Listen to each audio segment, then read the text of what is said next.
Welcome, ladies and gentlemen, it's Duckville here for the After Hours Gaming League Season 3. We're up to the playoffs, and it's going to be a whole lot of fun here in these quarterfinals. We've got a whole bunch of teams that have made it through to the finals, and I am sure we have got a lot of really good content for you. Of course, running alongside the competition here in the After Hours Gaming League is the So You Think You Can Cast competition, where we've got very similar to the, of course, the So You Think You Can Dance, or American Idol, or Australian Idol if you're from down here, down under. Where us as the casters will be competing against each other to bring you some really good quality content, and then you as a viewer can vote on who you would like to see move through, and of course to move through and cast some more of the matches. So my games here for the moment will be between two pretty big names. Of course, starting down at the bottom left hand side of Newkirk Precinct, we've got our red Terran player playing for National Instruments.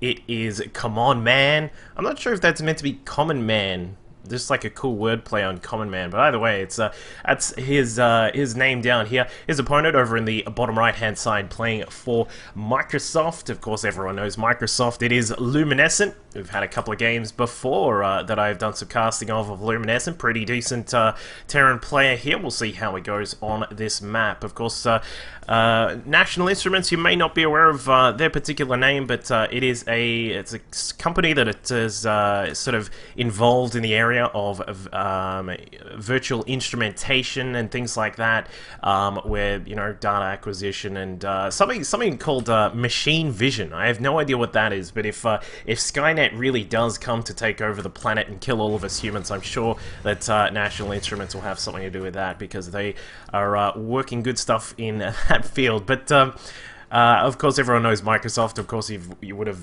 had some dealings with a Microsoft product over, I think if you've been alive in the last, 30 years, then you would have had to deal with Microsoft product, whether it be using some Office for your schoolwork, or whether it is just simply using Windows, of course, as your main operating system. But we'll see how the players go. Of course, these two players, our Terran players here, will have. It'll be really interesting to see how they open up. Of course, this map does allow a little bit of Reaper usage. Of course, there is quite a bit of distance for the Reapers to jump into just across the top side here, as we can see Common Man just moving through there. You can see this sort of area here where there's a lot of space to cover for Reapers to jump in. It's not as big as on some maps like Cloud Kingdom or things like that, but it is certainly something which can occur every now and then. Of course, we're finally past the days of just mass Hellbat usage in this particular matchup. I'd seen so many replays of players from the beta. You'd see, especially on this map, you'd see just medevacs floating through the middle section here, crossing paths through the middle section of the map, running along to drop off Hellbats through in their opponent's mineral lines, and it just became an extremely boring matchup. So I'm glad that Blizzard fixed that up a bit, and it is really good to see the Reapers make a return to the game. Of course, during very early Wings of Liberty, there was of course a lot of Reaper usage, but that has all that went down the drain once the Reaper speed buff was removed and switched over onto you needed the factory tech to get it. But as we can see, Luminescent is going to have a quick little poke through the mineral line of Come On Man right now, and will look to get maybe 1 or 2 kills here. In fact, he will get at least 1. He's damaging quite a lot of these SCVs here, and a very common tactic which a lot of players like to utilize is to get 1, maybe 2 Reapers inside the mineral line, and even if you just damage some of these workers here, you can actually still come across with a Banshee later on and just sometimes one-shot quite a lot of the workers, and that's a particular strategy which has seen a little bit of usage these days. But as we can see, 1-1-1 strategy coming out of Come On Man. He's picked up the starport just over here, going to throw down a reactor on that. Looks like we'll have most likely a Banshee, of course, with the double refineries mining away here, giving him a lot of gas to bring in. He's also looking to get a tank, but a little bit supply blocked at the moment. Whereas on the other side, Luminescent at the moment, not really going too hard on the gas, as we can see. Just one of the refineries is working away right now. He's got 24 workers at the moment, continuing to produce a whole bunch of those Marines. It looks as if he is also going to bring out a medevac and quite possibly a few Hellions right at the start, or maybe some Widow Mines. We'll see what he wants to get up to, but just a very you know, not exactly the most similar of builds we've got here. It looks as if we've got our blue Terran player is looking towards much more of the mid to late game, whereas Command Man is actually looking for just perhaps a very early push here, just continuing to produce those Marines. We've got a total of, well, we've got 9 of them out on the map at the moment for him. Of course, we can see that Luminescent has a similar count for himself as well, but he is actually going to be adding in quite a few Hellions as well. The Hellions just being produced at the moment by Luminescence. So it's just a very safe sort of opening at the moment, not looking to go too crazy. He is also getting a Viking out just to make sure that he is protected against this possible Banshee that Luminescent was going for. And wow, this is an interesting strategy here from Command Man, just making sure that he's got a lot of protection inside the main mineral line there, but it looks as if there will be a little bit of a problem at the front door. The Hellions coming in to poke in and say hello, setting fire to both of these supply depots. He'll know that the full wall is there and it won't necessarily be an easy way to bust in, but what he can do is utilize the new Ignite afterburners that have been added in to those to the medevacs here. But Command Man, with the tank already out, is in position to lay waste to the Hellions to drop in, but wisely done by Luminescent. Just boosts across, drops down the Hellions on top of the tank. Tank is unable to fire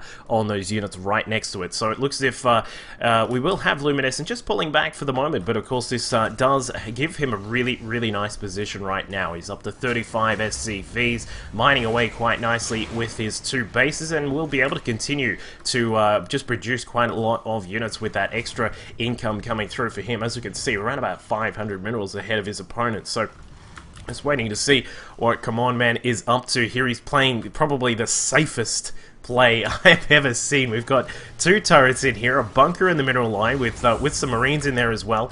Now it looks as if we will have him just perhaps pushing out with a small Marine tank force. Just a couple of tanks, not a huge amount, but there is also a Banshee up in the sky to help out. So, you know, there are a couple of ways you can abuse these cliffs here as a Terran player. You can pick up some, you can put some tanks in position here, and then they can fire across into this area along the side. You can also put them down on this edge as well, and you can cause a little bit of trouble, but we'll see if Luminescent is going to be prepared for this, because he does already have a tank of his own on the way. Along with Stim being researched, he's going to be quite far ahead in the tech compared to his opponent. So we'll see what Command Man is going to do here. If that tank gets out in time, which it looks as if it will, and a second one is also on the way, I don't think there is going to be too much of an issue here for Luminescent, because of there is just too much defense for him right here. The Marines are going to get burnt down by the Hellions, not to mention those the Marines of Luminescent as well. And with the tank here as well, it looks like this attack is not going to go too well, but the 2 tanks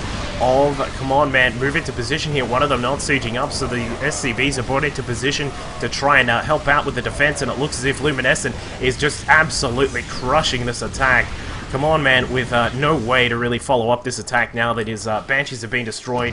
There is a tank with a couple of Marines now trying to follow this up, but while this has all been going on, a drop is pushed in from Luminescent, and he has been able to just burn away at so many of the SCVs down here in the mineral line. He's got over, well, 10 worker kills for the moment, so Luminescent is going to be in just this beautiful position right now. Looking to continue on with the damage, he's just going to drop off the Marines here and take down that supply depot. Perhaps he should actually get that, yeah.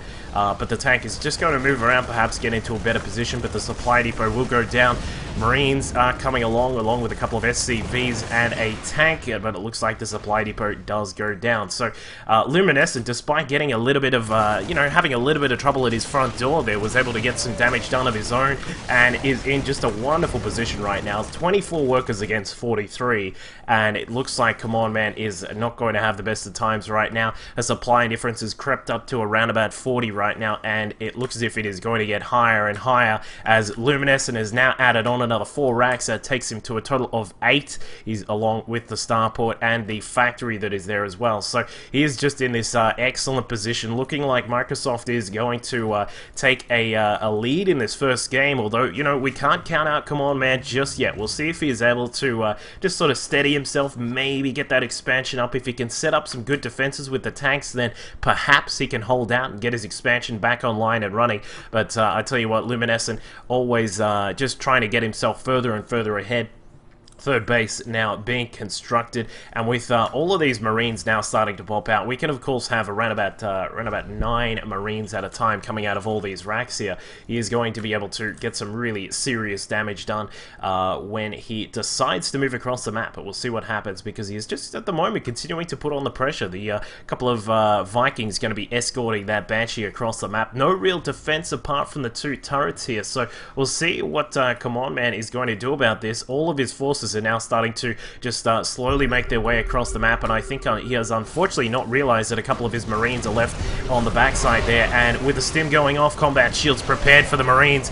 Luminescent is just tearing apart all of these forces here. The supply difference is almost 100 supply, and with the Banshees now getting inside in the mineral line here, more and more SCVs are going to go down. A couple of Marines come across, but unfortunately for Command Man, this is just too much devastating damage being done by Luminescent on all fronts, whether it be on the harassment or on just simply the defense that has now switched into offense. Luminescent is in a very, very strong position here, over 100 supply difference, and I think that that is going to be it for our red Terran player from National Instruments. It looks like Microsoft is going to take a lead here in this quarterfinal for game number 1.